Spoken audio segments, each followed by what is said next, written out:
Welcome to the Heart of Healing podcast, where we explore the transformative power of emotional resilience through the lens of astrology. I'm your host, Nicole Alexandra Bürgi, and I'm so glad you're here with me today. In this episode, we'll dive into how understanding your birth chart can empower you to build emotional resilience and navigate life's challenges with confidence.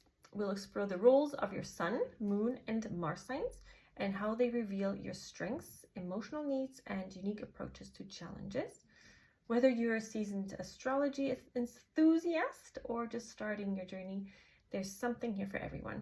So grab a cup of tea or coffee, get comfortable, and let's embark on this journey of self-discovery and healing together. Welcome to this episode. So, why emotional resilience matters. Emotional resilience, I can't even say this word right now. Resilience is simple in terms. So it's basically the ability to recover and adapt after life's challenges. For example, like stressful situations, right? It affects our day-to-day lives, for example, in relationships, work situation, and overall well-being. And a personal experience or observation that, or how this resilience has helped me, or how it has helped me overcome difficult situation. For example, and how this astrology topic has also been a guiding light for me in building my own resilience is, for example, just basic situations where when you have maybe situations a bit more difficult with someone, conflict situations, trying to find, like your own personal boundary, but also considering the other person, but not forgetting about yourself. And how astrology can help us with this resilience is that our birth chart is our unique map. It shows our strengths and challenges that we're meant to face in order to grow and to become even more of our true selves. And so there's a common misconception that astrology is about prediction, like the future, what's going to happen and stuff like that. But instead, it's a tool for self-awareness and empowerment. And I've had huge experiences this past year, especially about that. And there are 3 aspects of your chart that can give you insight into resilience. So your sun sign, your moon sign, and your Mars placement. So let's break this down. So key chart placements for emotional resilience. Excuse me, my voice today. Let me drink something quickly. So our sun sign, okay? I got a squeaky chair, notice now. Oh, excuse me, not that too loud here. Okay, our sun sign, okay? So our sun sign is our core self and source of inner strength. And the sun sign, basically, it shows our inner identity, our core values, and where we just naturally shine. For example, my Leo sun sign is my sun sign is Leo in the 6th house, and it connects to themes of service and self-discipline. And by embracing these traits, it helps me feel strong and grounded, and even in stressful times. So when you truly live your energies consciously, because each sign has a different, different levels of consciousness as well. And I wasn't aware of that. I wasn't aware of conscious astrology. I thought, well, back in the day, I don't even remember when I got my tattoo on my back, as some of the signs of my family on there. And I thought just, like what they say, oh, the Leo's like this, oh, the Aries is like that, but that's not the case. There are different type of consciousness levels, right? Excuse me. So the takeaway basically is that identifying your sun sign and reflect on what makes you feel energized, so in your element. And this is your core source of strength to tap into during difficult times. So how you can really get to know yourself in this way. Then the moon sign is, oh my God, I got cat hair everywhere. Is our emotional world and needs. So it's our inner world. It reflects our emotional nature needs, and how we nurture ourselves and what's important for us, and even in relationships, for example. And I have Leo in Moon as well. And so for me, it's like creativity, self-expression, and joy are central to my emotional health. And this has helped me realize the importance of not holding back and truly trusting my self-expression. So even doing this right now is a way of self-expression for me, and I get energy from it and brings me to my center. So I truly suggest that you look up your moon sign and consider what makes you feel safe, loved, and emotionally balanced. And because this is essential for knowing how to recharge emotionally. Scusi. So then is our Mars placement. This is our planet of drive and inner fire. It's like how we get going, right? In life in general, if it's for a business or just in life for general. And the Mars is just this planet, so basically of action, of determination, and our approach to handling challenges, basically. And for me, I got Mars in Capricorn, the 11th house. And so I have a disciplined, strategic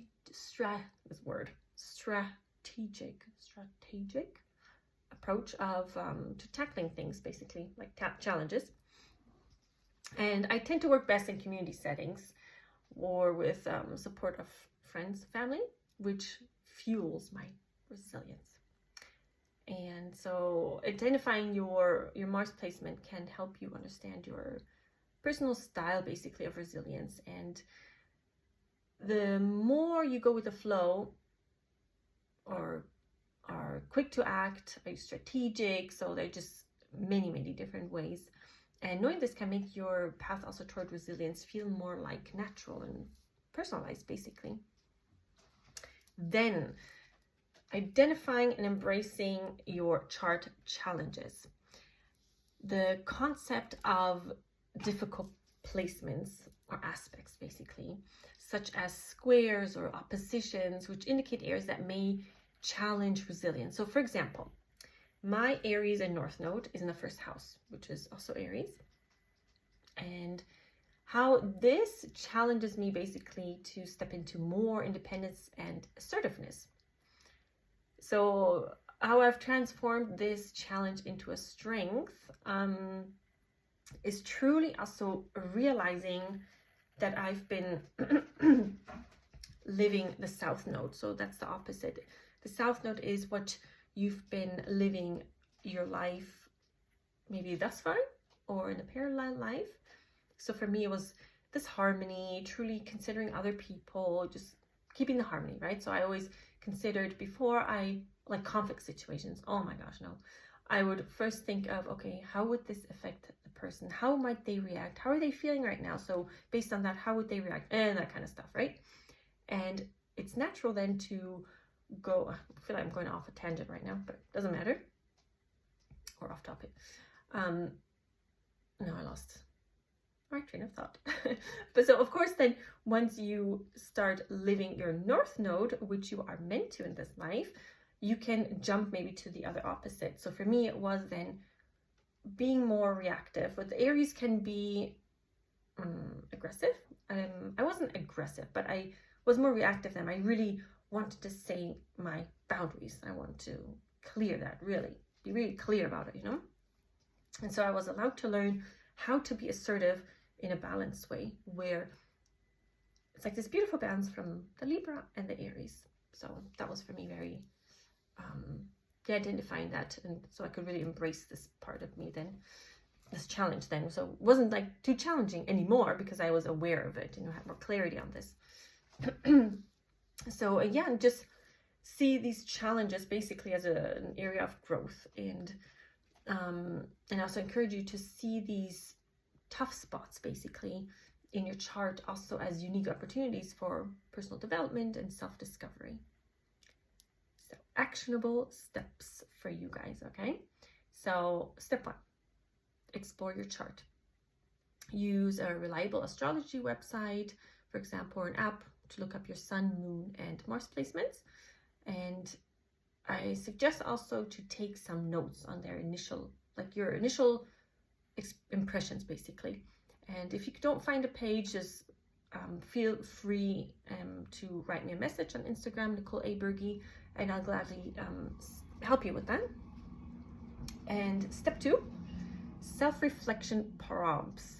I'm reading. I feel like I'm so into the Dinglish, you know, the German English. So sometimes it's weird to see certain words in German or in English, like my mouth. Prompts, self-reflection prompts. Provide journal prompts like, for example, what are the qualities of my sun sign that make me feel strong? How can I lean into my moon signs? Needs of my, how can I lean into my moon sign? So to find, you know, my own needs, to balance that, to find this balance within me. Then number 3, affirmation or intention setting. So I encourage you to create a simple like affirmation. I'm not really a fan of affirmations actually, because I feel like it's just like you're trying to manipulate your mind. But sometimes it's nice when there's like a specific theme to just write it out, or even write it out and put your glass of water on top of it, because words, everything's energy, right? So when you have that energy of that affirmation or that writing and you put your water on it, water just can pick that energy up, right? Because even all right, so I think it's working now. My phone's storage was full, so it stopped the recording, and I noticed this wasn't on, but I think now it's working. I'm just gonna hold it just in case. And thank you for being here on this episode, my first episode. And I encourage you to also share your discoveries with me on social media on Nicole A. Bürgi on Instagram. I'll be, I'd love to hear from you guys. And you can find me there also for more insights or also personal astrology readings. And the next episode will be on navigating the nodes, so using astrology to find purpose and healing. And I'm really excited to see you guys next time. And subscribe. I invite you to subscribe and leave a feedback if you enjoyed this episode. And I'll see you guys next time. Bye.